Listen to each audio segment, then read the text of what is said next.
बदलते भारत की शान।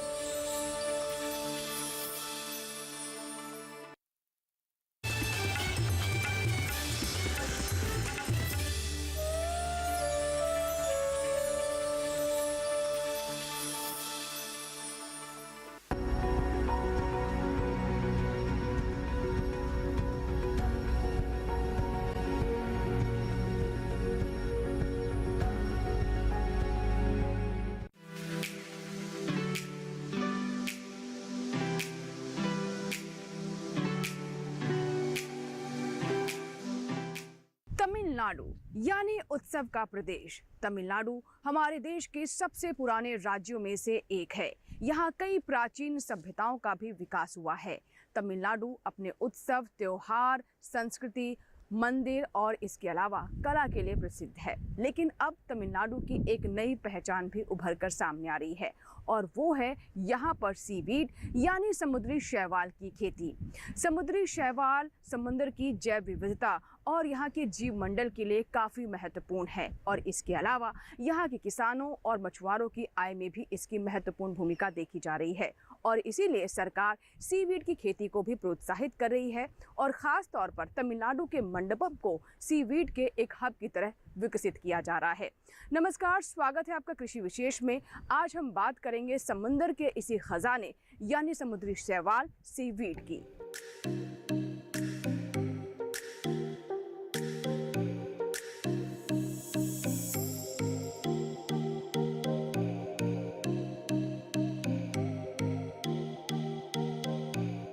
समुद्री शैवाल मुख्य रूप से समुद्री पौधों और शैवाल की अनगिनत प्रजातियों का नाम है।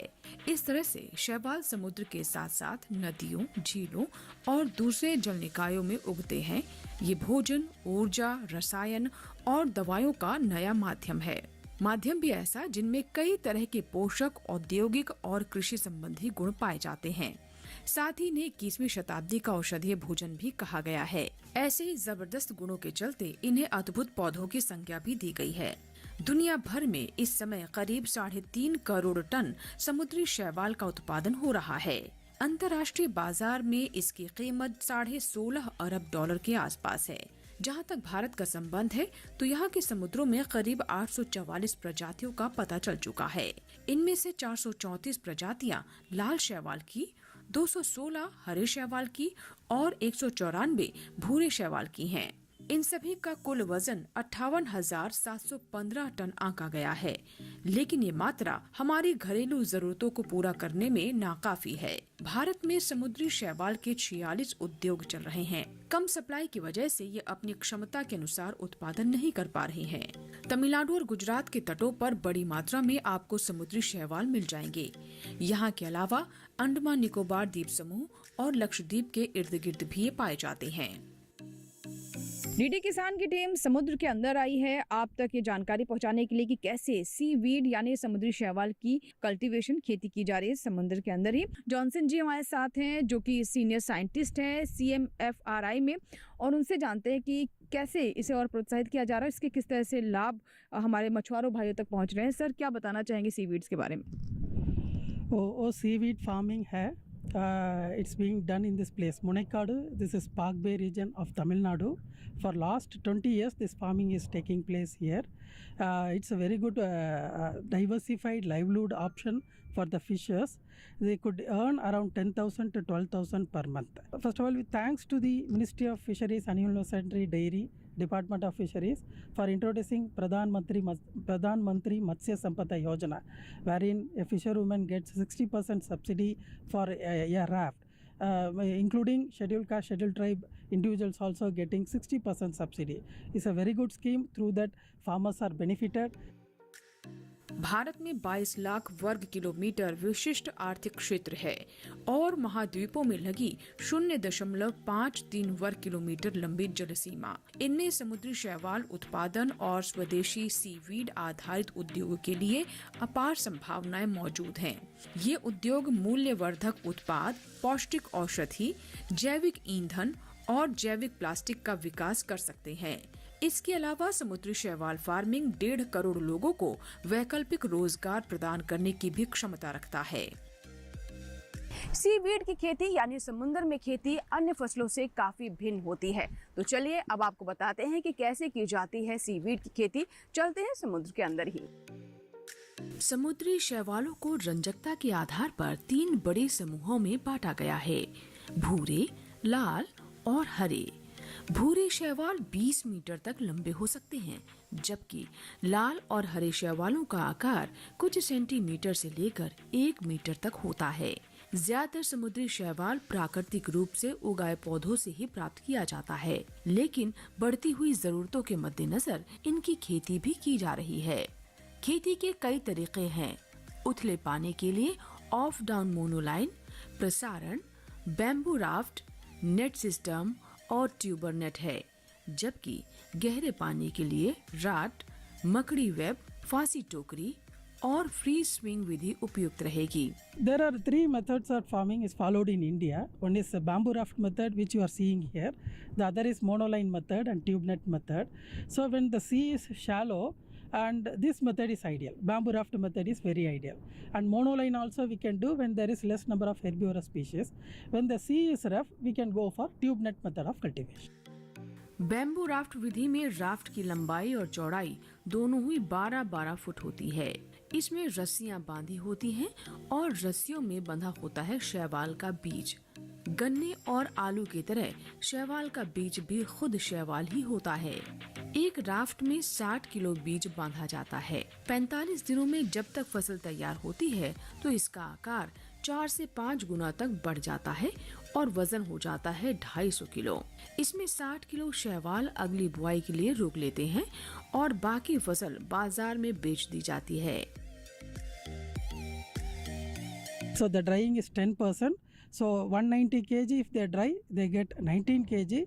They sell as a dry into the market. Now it varies from rupees 80 to 110 per kg. If they want to sell as a fresh, it is rupees 16 to 18 per kg, the current market price. शैवाल का अभी खेती कर रहा हूँ। इसमें क्या होता है, वो मच्छी मार का अल्टरनेट लाइवलीहुड होता है। इसमें प्रोडक्ट है वो कैराजिन, कैपा कैराजिन सब मेन चीज़ है। इसके बाद सैप भी निकलता है। मेन चीज़ इसमें क्या है कि मच्छी मार का अल्टरनेट लाइवलीहुड होती है। 20-40 दिन तक ये खेती करता है तो 1 kg से अब उनको कम से कम 4 से 5 kg का मटेरियल मिल जाएगा। स्पेशली ये औरत लोग के ना ये काम सूटेबल हो जाएगा। वो लोग दरिया किनारे ये काम करता है। ये material almost full grown material है। 40 दिन का होल्ड है। वो 4-5 दिन के बाद ये हार्वेस्ट करना पड़ेगा। अलग अलग किस्मों के लिए अलग अलग वातावरण चाहिए, लेकिन वातावरण शैवाल के लिए पानी की लवणता, पोषक तत्व, पानी की गति, उसका तापमान और प्रकाश की जरूरतों को पूरा करने वाला होना चाहिए। कुछ मामलों में समुद्री शैवाल को केवल तालाब के तल पर रखा जाता है और किसी भी तरह से स्थिर नहीं किया जाता। इसी के साथ ही यहाँ वक्त एक छोटे से ब्रेक का, लेकिन ब्रेक के बाद जब वापस आएंगे तो हम आपको बताएंगे कि कैसे लैब में सीवीड्स के सीडलिंग्स तैयार किए जाते हैं। फिलहाल छोटा सा ब्रेक, देखते रहें कृषि विशेष।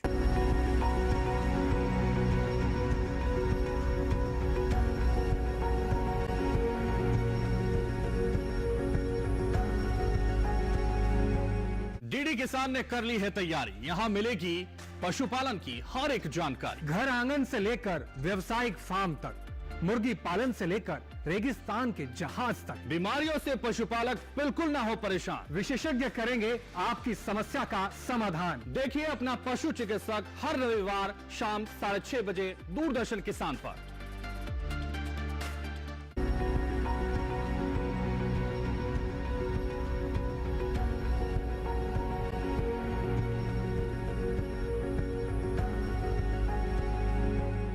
सीवीड फार्मिंग एक उभरता हुआ क्षेत्र है और तटीय समुदाय के लोगों को रोजगार मुहैया कराने की इसमें क्षमता है।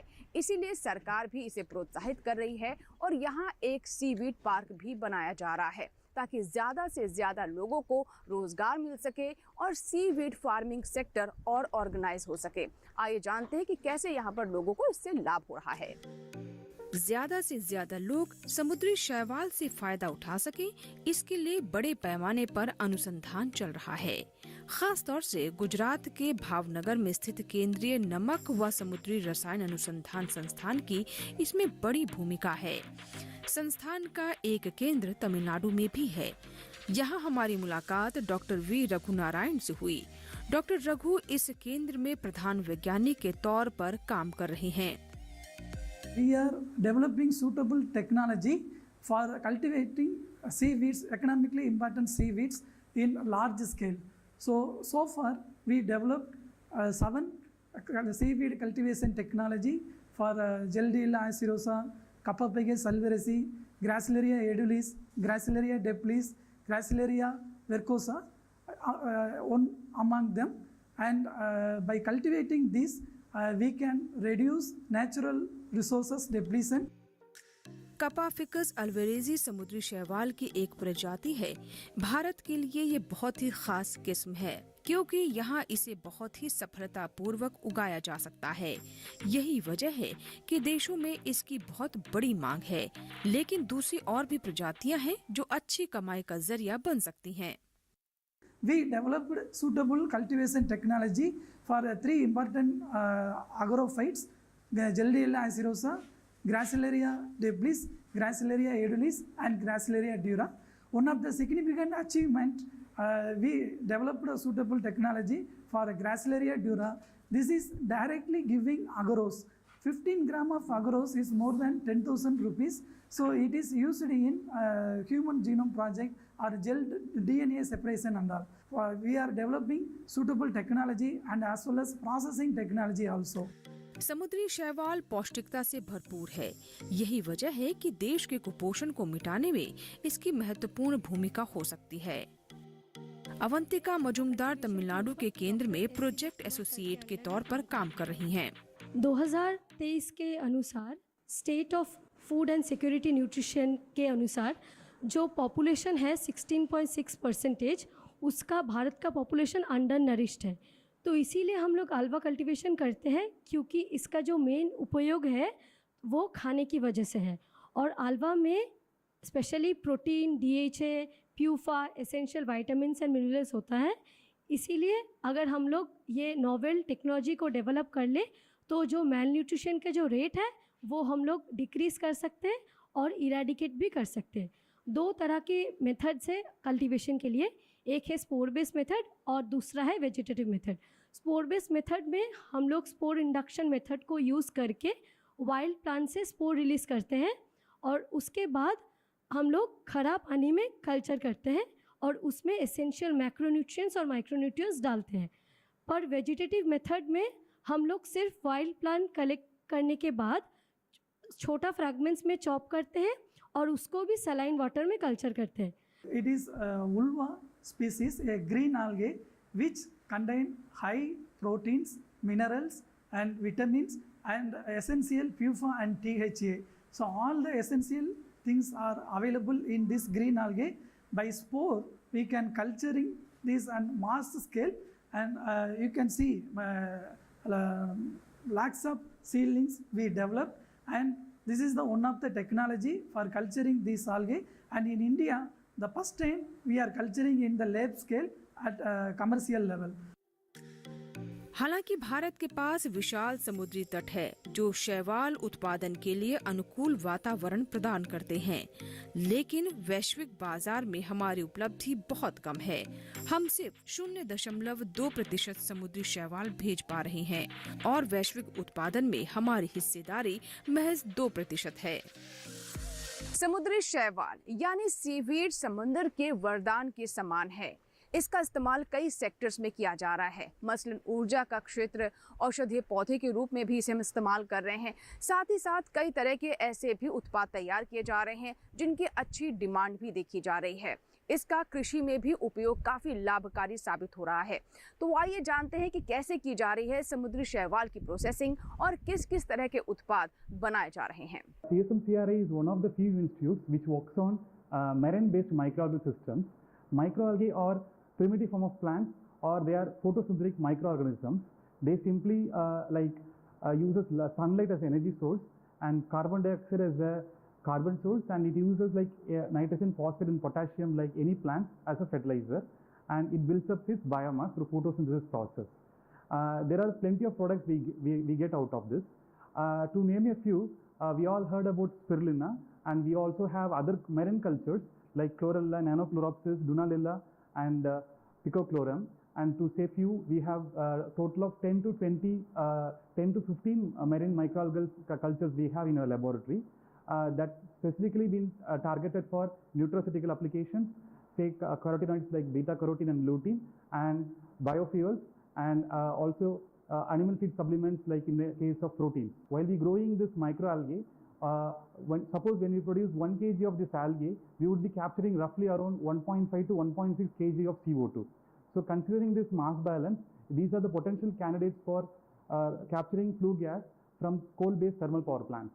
So right now we have an ongoing project with sponsored by CSIR New Delhi that actually specifically focuses on cultivating marine microalgae at industrial sites. And there are two main goals for the project. One is to assess the microalgae potential for its capturing CO2 efficiency on a hectare scale.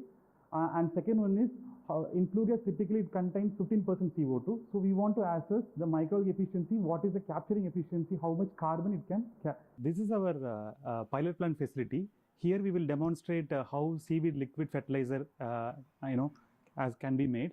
As you have seen in the lab, we are preparing elite seedlings, Kappa ficus.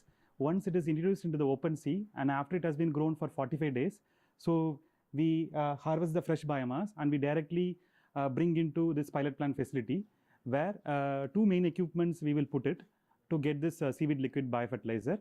Initially we will chop into fine pieces these harvested plants, and then we will put it into this crusher where residue along with the liquid juice will be collected, and then we will put into another equipment called basket centrifuge where the separation of sap and the residue will be there. तो इस वक्त हम lab में हैं और इस lab को अगर हम कहें समुद्री शैवाल यानी सी वीड्स की नर्सरी तो गलत नहीं होगा।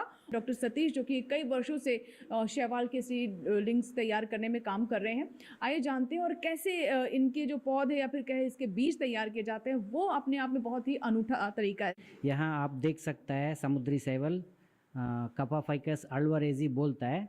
ये तो मदर प्लांट है, ये हम समुद्र से लेकर के आके ये मदर प्लांट आउटडोर में 2-3 दिन एक्लिमेटाइज करना है। इसमें जर्मेनियम ऑक्साइड ट्रीटमेंट करके उसमें पूरा एफीफाइट है तो वो निकालना है। ये निकालना एफीफाइट मतलब क्या, एक तरीके से गंदगी वगैरह जो फॉरेन एलिमेंट्स होते हैं, कुछ भी फॉरेन एलिमेंट समंदर में यहाँ पे बैठता है वो चीज़ को हम एपीफाइट्स बोलता है। उसमें फाइटोप्लैंक्टन हो सकता है, जूप्लैंक्टन हो सकता है, कोई अलग समुद्री शैवाल भी हो सकता है। वो सब निकाल के ये प्यूरिफाई करके हम सीडलिंग बनाने के लिए यूज़ करते हैं। जैसा कि आपने बताया कि ये मदर प्लांट है, इसको ट्रीट कर दिया गया है और इसके छोटे छोटे पार्ट्स कर दिए जाएंगे। अब मैं देख रही हूँ कि यहाँ पर बहुत सारे जार्स हैं इस लैब में जिसमें छोटे छोटे टुकड़े हैं जार्स के अंदर और वो फ्लोट कर रहे हैं। तो क्या ये बड़े हो जाते हैं अपने आप? उसमें पहले जर्मिनेट होता है।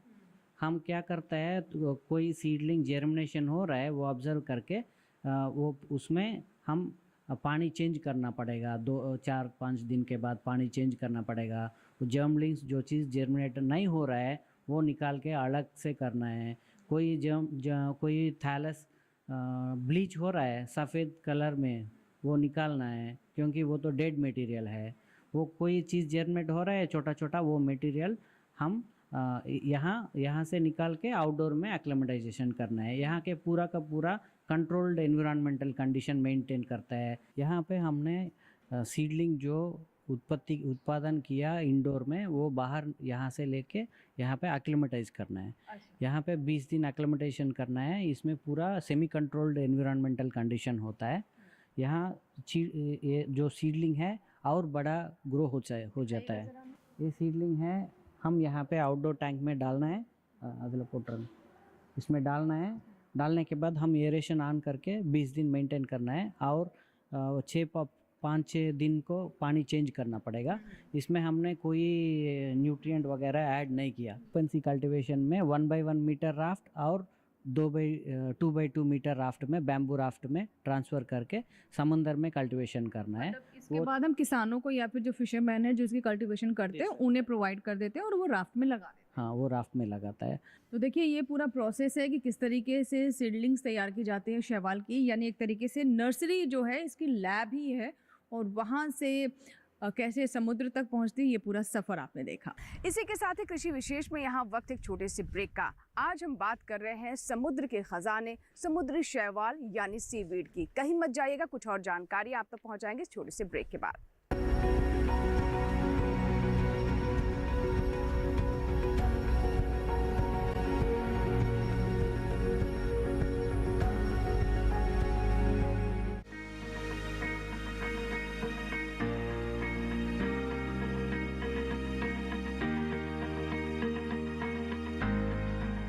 घर के बगिया में छिपा है सेहत का खजाना।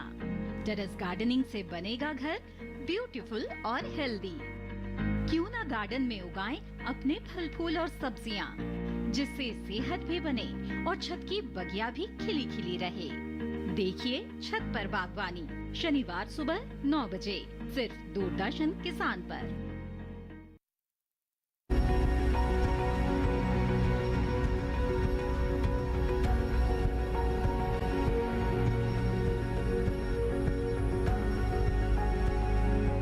तटीय क्षेत्र के लोग मुख्य रूप से फिशिंग से ही अपनी आजीविका अर्जित करते रहे हैं, लेकिन समय के साथ बहुत ज़्यादा फिशिंग के चलते समुद्र में मछलियों की संख्या घटती गई। ऐसे में उनकी आजीविका पर भी आशंका के बादल मंडराने लगे और अब किसान बताते हैं कि सीवीड फार्मिंग से उन्हें अतिरिक्त आय हो रही है और उनकी आजीविका भी सुनिश्चित हो रही है। आइए जानते हैं क्या कहना है यहाँ के किसानों और मछली पालकों का। समुद्री शैवाल क्योंकि भविष्य का भोजन कहा जाता है, इसीलिए इसमें रोजगार की अपार संभावनाएं मौजूद हैं। खास तौर से तटीय इलाके में रहने वाले लोगों के लिए सीवीड किसी वरदान से कम नहीं है। तटों के निवासियों का जीवन समुद्र पर निर्भर है और समुद्र में भी मछलियों पर। कई बार मछली पकड़ने में उन्हें संतोषजनक आमदनी नहीं हो पाती। ऐसे में समुद्री शैवाल बेहतर विकल्प के रूप में उभरा है। मेरा नाम दीन अकबर है। इधर से सी ग्रास में 20 साल हम काम करता है। ये 1 महीना के लिए ये 60 किलो रखेगा ना, रात में 200 किलो आएगा ना, हम लोग 3,000 रुपया मिलेगा। गवर्नमेंट में अच्छा तरफ से हम लोग हेल्प करेगा ना, अच्छा तरफ से हम स्टेट गवर्नमेंट और सेंट्रल गवर्नमेंट अच्छा तरफ से हमको हेल्प अच्छा तरफ से काम देगा। सीवीड में अच्छा तरफ से हमको पैसा मिलेगा, मच्छी का थोड़ा मिलेगा, इधर से अच्छा बहुत का पैसा ज़्यादा मिलेगा, तो इधर से इधर काम करता हूँ 20 साल में। मेरा नाम फरोज खान है, मुनेकाड एरिया। गप्पा बेगा सलवर्सिया सीवीड है ना, इधर 2000 में स्टार्ट किया। CSMCR है, first time in commercial I think in India. The seaweed is total culture time 45 days. 45 days we are culture seeding per raft 60 kilo. It will coming 150 to 200 kilo after 45 days. Means it will we are going to sell one raft minimum 1,000 to 1,500 rupees. We are getting income every 45 days. It will most help us because of we are going fishing. Sometimes there is no fish. We are doing this sea culture. It will be help for us, our family, studying everything is use. I think and then state government and central government they are giving subsidy for culture things, everything. They are helping and CSMCRA and Central Marine Fisheries. Everybody are they are helping and technical advice. So we are happy and we are thank to Indian government and our technical people. என் பேர் மலைராஜ். நான் வந்து மீனவர் மண்டப குடியிருப்பு. இதை வந்து நான் ஒரு 30 வருஷமாக இதை பார்த்துக்கிட்டு இருக்கேன். இதை வச்சு என் குடும்பத்தில் கொஞ்சம் நல்ல வருமானமும் நல்லா போய்கிட்டுருக்கு. எந்த இதுவும் இல்லாமல் பாசியமும் பார்த்துக்கிறது.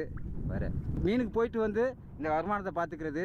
பார்த்துட்டு மீன் கடித்தாலும் அதை கடிக்க விடாமல் மாலை வச்சு வலையை வச்சு கட்டி வச்சிடுறது. எந்த மீனும் கடிக்காது. இதை வச்சு தான் நாங்கள் என்னத்தையும் பார்த்துட்டு இருக்கோம். குடும்பத்துக்கு நல்லா இருக்குது, வருமானமும் கொஞ்சம் கிடைக்குது சார். समुद्री शैवाल उत्पादन में कई काम ऐसे भी हैं जिन्हें महिलाएं आसानी से कर सकती हैं। इसीलिए महिलाओं के लिए इसमें रोजगार के खास अवसर हैं। केंद्र और राज्य सरकारें भी अपनी अपनी योजनाओं के जरिए महिलाओं की भागीदारी को प्रोत्साहित कर रही हैं। सरकारी मदद मिली तो बहुत सी महिलाएं समुद्री शैवाल की खेती से जुड़ी। ये ऐसी महिलाएं हैं जो पहले घरों में चारदीवारी तक सीमित थीं। आज वे खुद कमाई कर रही हैं और परिवार की जरूरतों को पूरा करने में योगदान दे रही हैं। ராமநாதபுரம் மாவட்டம் திருடன வட்டம் தொண்டி புதுக்குடி. என் பேர் ஜானகி, கணவர் பேர் சக்தி. நான் 5 வருஷமாக சிஎம்பாறையிலேருந்து பாசி வளர்ப்பு திட்டம் தந்தாங்க. 5 வருஷமாக பண்ணிக்கிட்டு இருக்கோம். அது எங்களுக்கு பெண்களுக்கு ஒரு நல்ல ஒரு வாய்ப்பு. நாங்கள் வேலை வெட்டி இல்லாமல் வீட்டில் இருந்தோம். வீட்டில் இருந்தவங்களுக்கு சிஎம்பாறையிலேருந்து ஒரு வாய்ப்பு கொடுத்தாங்க எங்களுக்கு. அதை கொடுத்து இப்போ எல்லாருமே பெண்கள் நாங்கள் பார்த்துக்கிட்டு இருக்கோம்.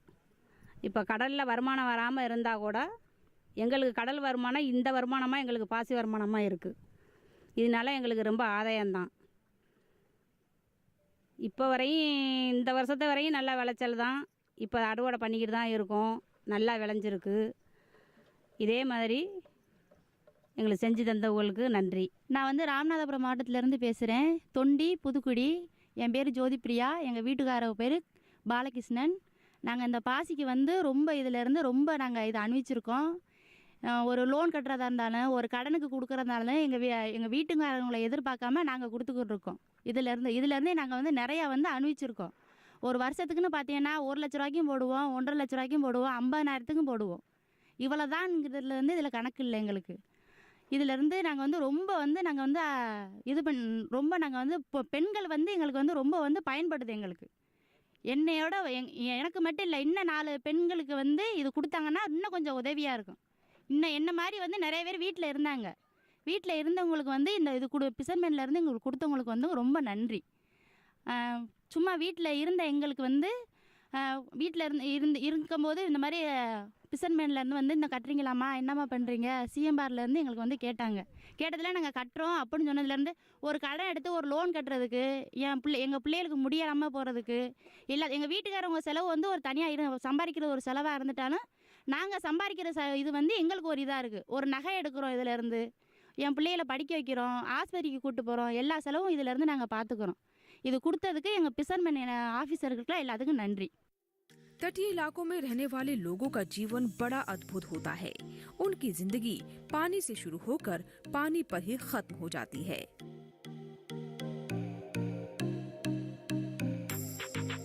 तो ये था हमारा आज का कृषि विशेष, जिसमें आज हमने आपको बताया कि कैसे सीवीड की खेती, समुद्री शैवाल की खेती हमारे मछुआरों की तकदीर बदल रही है।